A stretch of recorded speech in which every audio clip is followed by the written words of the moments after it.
Hello everyone, my name is Didija Katang Satriandaru, and today we are going to talk about origin of language. Language is very important in our lives. It helps us to share ideas, express feeling, and work together. But where did language come from? There are many theories, so let's look at the most popular ones. First, there is a defined source theory. Some people believe that language was a gift from God. This idea comes from religious stories like the creation of Adams and the Tower of Babel. There was even a king, James IV, who tried to test this idea with an experiment. And the second theory is the social interaction. This theory says language started because people needed to talk to each other in groups. For example, in the Piraha language in Brazil, men and women speak differently. This shows how social life affects how we speak. And the third, the natural sound theory. This theory says that early humans copied natural sounds, like if they heard a bird make a cow sound, they used the sound to name the bird. Words came from imitating nature. So, for the tool-making theory, scientists believe that the brain used for making tools is also used for speaking. Early humans, like Homo habilis, made tools about 5 million years ago. At the same time, their brains were growing. They probably started using sounds or signs to help each other when working. Fifth, the physical adaptation theory. Human bodies change to help with speech. We have smaller teeth, flexible lips, and a lower voice box. Also, our brains helps control this part to speak clearly. Number 6. The genetic source theory. This theory says that people are born with the ability to learn language. A scientist named Noam Chomsky called this the language acquisition device, or LAD. All children learn language, even deaf children who create sign language. Also, a gene called FOXP2 is important for speech. So which theory is the most probable? We believe the tool-making theory is the best. It connects the brain, hands, and language. It is also supported by science and history, for example, Homo habilis. It shows how early humans start to speak because they need to work together and communicate clearly. In conclusion, understanding the origin of language helps us to see how special human communication is. Thank you for watching.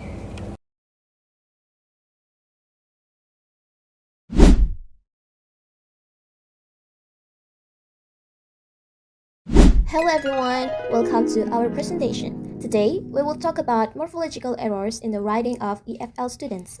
We will explore common mistakes in word forms and what causes them. This presentation is made by our group. I am Ade Nurkatika and I work with Ade Mantika Putri, Apliana Katiniagi, and Asinta Kusuma Wiyandani. For background, English is a global language used for communication, and writing is a difficult skill for EFL students. Many students make morphological errors such as mistake in plural forms, pretenses, or suffixes. Understanding these errors can help improve teaching methods for EFL learners. Next is research question. Our research focuses on two questions. First, what types of morphological errors are commonly found in the writings of EFL students? Second, what are the possible causes of morphological errors made by EFL students in their writing text? So, what is morphology? Morphology is the study of the structure and form of words in a language, especially how they are built from morphemes. And then, what is morpheme? Morpheme is a minimal unit of meaning or grammatical function. It used to indicate past tense or plural. It can use to show meaning. An is a prefix. It means not. And it can use to show grammar. Ed and s are suffixes. Ed shows past tense and s shows plural. Examples: played has the suffix ed, which shows past tense.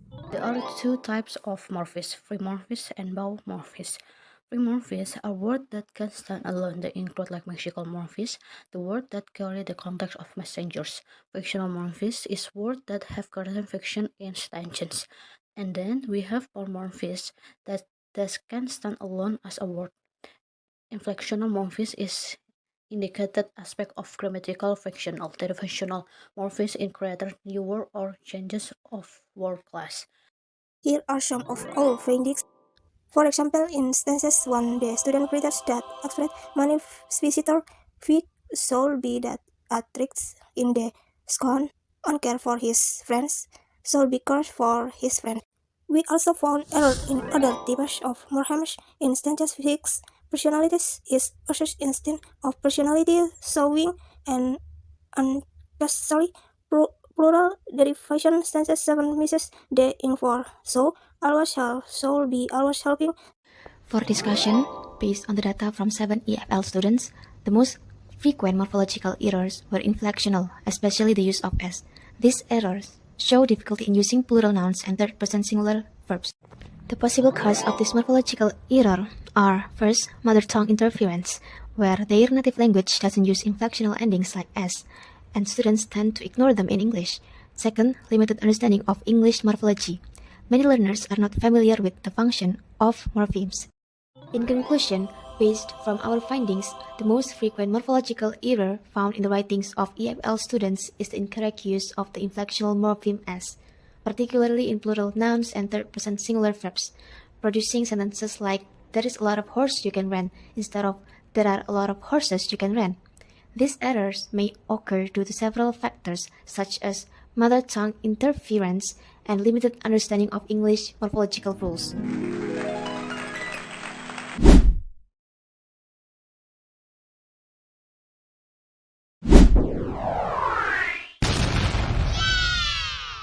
Bye. Hello everyone, we are from group 3. My name is Anissa Sandra Kairina. My name is Aziz Firmansyah. My name is Acintira Timaidika. My name is Azihni. My name is Alvina Karonesa. Today we will present our slides about pragmatics and how speak act used in advertisement tagline. And from 20 examples of advertisement tagline, we found that most of the tagline are used in direct speech act, and we will explain more in our slide. Speech act plays a crucial role in understanding how language functions in real communication. Speech act theory remains significant in both theoretical and applied linguistics, such as education, law, technology, and especially in advertisement. One of the most important elements in advertising is the taglines, to build brand identity and get the audience attention. And our research question is, what types of speech act are commonly found in advertising tagline, and how do they shape persuasive intent? Here we find some of tagline that use indirect and direct speech acts. Theory explanation speech act. Direct speech act. Direct speech act is an interrogative structure. Structure and function go together. The example is, did you eat the pizza? Structure interrogative, function question. Eat the pizza please. Structure imperative and function command or request. You ate the pizza. Structure declarative and function is statement. The structure is the real function of the sentence. It's just the direct way. Indirect speech act. Indirect speech act use a syntactic structure that is usually associated with the function of a question, but in the case it is used to make requests, so the structure and the function do not directly match. There are two examples. Do you know where the post office is? Structure interrogative, function request. It is very hot here. Structure declarative, function request. So although they look like a question or statement, they actually mean to request something politely. We found 20 taglines from advertisement. Most of the speech act in these taglines are used in direct speech act. So even if they look like a normal statement, they actually have a hidden goal like convincing people to take action. Most taglines also use imperative or declarative sentence structures. Even though the structures are different, they all serve the same purpose, asking or encouraging people to do something like buy or try a product. For example, because you are worth it, uses an indirect speech act. It sounds like a statement, but it's really encouraging you to buy. On the other hand, apapun makanannya, minumnya teh putu sosro, uses direct speech act and clearly tell you what to do. Conclusions. Type of speech act that commonly used in advertising taglines are indirect speech. Taglines on advertising often serve persuasive purpose by encouraging the audience or readers to buy and try a product, followed by application and declarative and imperative structures.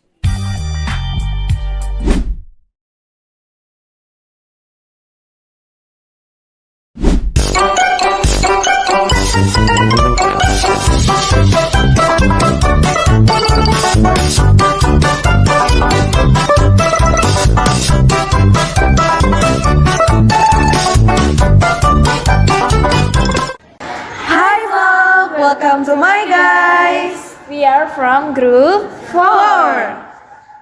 My name is Sophia. My name is Anidia Dida. My name is Alfie. My name is Anissa. My name is Alka. Today we are gonna present our discussion about Gens, Alpha, Internet slang, and word formation. So let's get started. Okay, so let's start with a little background. Generation Alpha refers to people born in 2010 and after. They're growing up fully surrounded by digital technology, social media, smartphones, and online games are a big part of their daily lives. Because of this, the way they communicate is also evolving. They tend to use new and creative slang words like Riz, Delulu, and skibidi, especially on platforms like TikTok, YouTube Short, and Instagram. In this research, we focus on two main questions. First, what formation processes are used in Gen Alpha's internet slang? Second, which word formation process is used the most? By answering these questions, we can understand how language evolves in the digital era. Now, before we dive into the examples, let's quickly go over the word formation process we looked at. These include clipping, where longer words are shortened, like sus from suspicious; blending, where parts of two words are combined, like delulu from delusional; acronyms, like FOMO, fear of missing out; coinage, which mean totally new word that people just made up, like Riz or yet; and borrowing, where words are taken from other language, like karaoke or the use of slay in new contexts. We collected examples from TikTok, YouTube, Instagram, and Roblox. The most commonly used process was clipping. Words like sus, meet, and fam are used a lot. Gen Alpha likes short and easy words that fit fast communication. Blending is also popular. Delulu is a form of delusional, and romance is come from brother and romance. Acronyms like GOAT and FOMO are everywhere online, and coined words like Riz, Sigma, and Skibidi often come from memes and trends. There is also some borrowed words like slay or aesthetic. They're still used but with new meanings. So, to sum it up, Gen Alpha plays a big role in shaping today's internet language. They use digital platforms not just to consume content, but also to create and spread new slang. Word formation process like clipping and blending make their slang fast, flexible, and expressive, perfect for how they live and communicate online.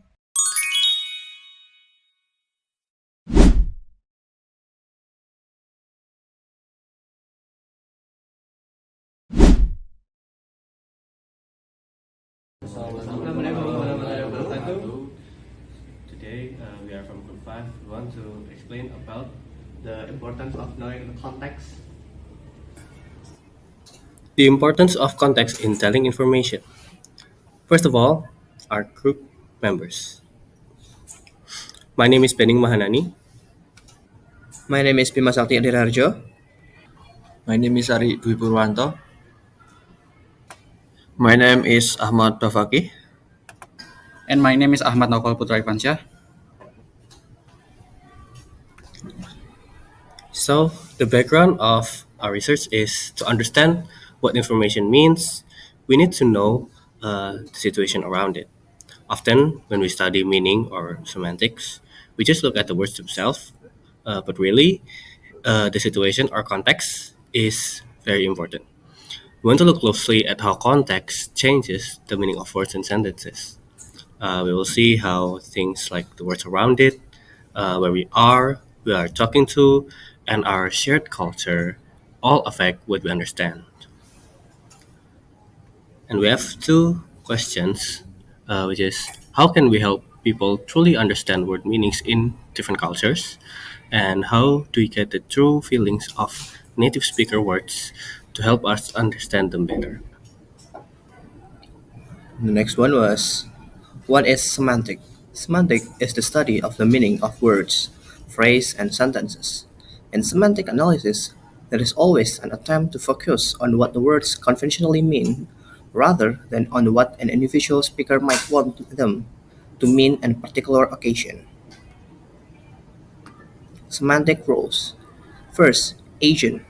Agent is the entity somebody or something that performs an action, the door of the action. Agents can be human, they can be a non-human entities that cause action, as a natural force, a machine, or an animal. The second one is theme. Theme, sometimes called the patient, is the entity that is involved in or affected by the action. However, theme can also be entity that is being described. An example, not performing an action. Next is experiencer. Experiencer is the entity or person who experiences a feeling, perception, or state. Finding. We found a lot semantic error in the world of advertisement, especially in the form of taglines and slogans.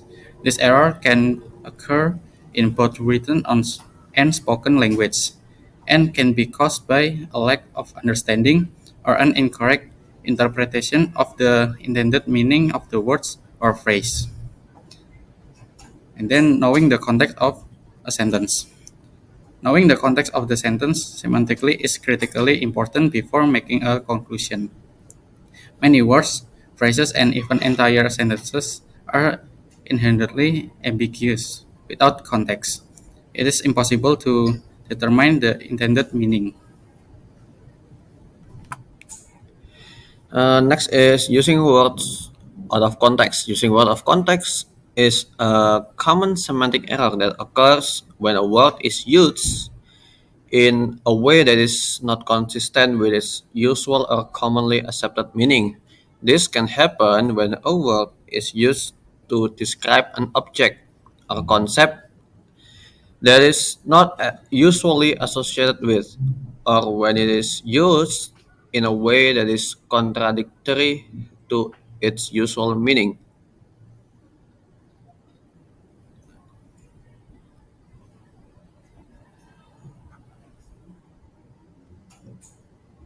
So here is the example. First is after dinner you can step your date. So date here is not a date that we know as a partner or something, but date here is a fruit, dates. So after dinner you can step your date. This means after dinner you can get your date.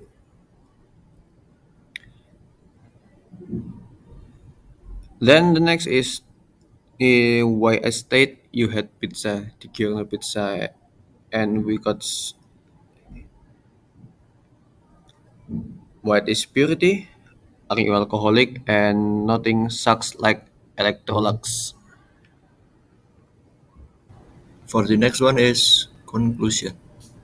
In conclusion, knowing the context of a sentence, particularly in a cross-cultural context, are almost always a result of failing to account for the full range of meanings, association, and cultural implication of words and phrases beyond their literal dictionary definitions. This underscores the critical importance of deep semantic and pragmatic understanding, often requiring native speaker insight and throughout research before making a conclusion. That's all from us. Thank you very much for watching.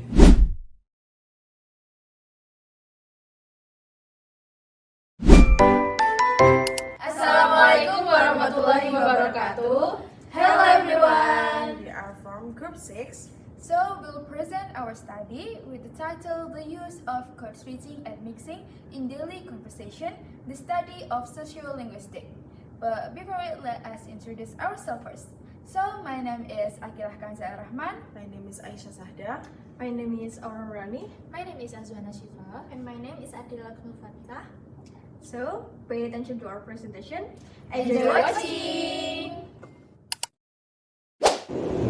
Okay, now let's begin with our two research questions.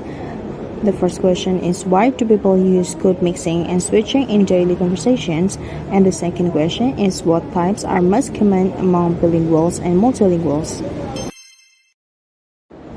To answer these questions, we look at social linguistics, that is the study of how language is shaped by social factors like culture, class, and identity. This field also connects with linguistic anthropology and sociology, helping us understand how language works in different social and cultural contexts. Bilingual is a person who can communicate in two languages, while multilingual in more than two languages. They often switch or mix language naturally. There are some advantages being them. Among them are give strong memories, improve creative thinking, and give ability to explore culture. While also there are disadvantages. Among them are struggle with grammar and vocabulary, also experience social awkwardness, and weakening the first language over time. Code switching is the use of two or more languages during a conversation, often by changing full sentence or phrase. While code mixing happens when words or expressions from another language are inserted into a sentence, usually without changing the topic. There are different types of code switching: text switching, intrasential switching, and intersential switching, and types of code mixing include insertion, alternation, and lexicalization. Text switching means inserting a short word or tag from another language. For example, "You're coming, kan?" Second is intrasentential switching, switching languages within a sentence or clause. Example, "It takes time, BTW kamu nonton konser aku Kara." Third is intersentential switching, switching languages between sentences or clauses. Example, "Aku pulang dulu ya, see you at home." Next, we move to type of code mixing. First is insertion, inserting words or phrases from one language into the structure of another. Example, "Tapi nice idea sih." Second is alternation, switching between two languages within a sentence or between clauses when structures are compatible. Example, "Iya, make sure how long do you need to eat." And the next is lexicalization, happens when someone mix grammar and vocabulary from both language at once. For example, "Aku udah ngeprint tugasnya, tinggal submit aja." There are many reasons why people switch or mix languages, which are to express emotion more clearly, to quote someone, to add emphasis or injection, to repeat for clarity, or to show their group identity. To conclude, code mixing and code switching are common and purposeful among bilingual and multilingual speakers. They are not signs of confusion, but strategies to communicate more effectively, express identity, and build social connection. That's all from us. We are sorry if there are any mistakes. Thank you for watching. Goodbye.